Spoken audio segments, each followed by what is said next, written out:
والبولة صغيرة انها كمية مش كتيرة قوي. اوكي، هنبتدي نعمل كده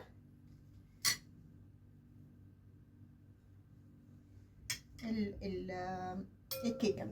خلاص، هنا بقى نبتدي نسقيها بمية الكمبوت او شربات الكمبوت اهو زي ما انتوا شايفين. انا بحاول ان انا اظبط الدنيا. هنبتدي بقى نحط الكاستر اللي انا عملته قدامكم. نحط طبقة منه كده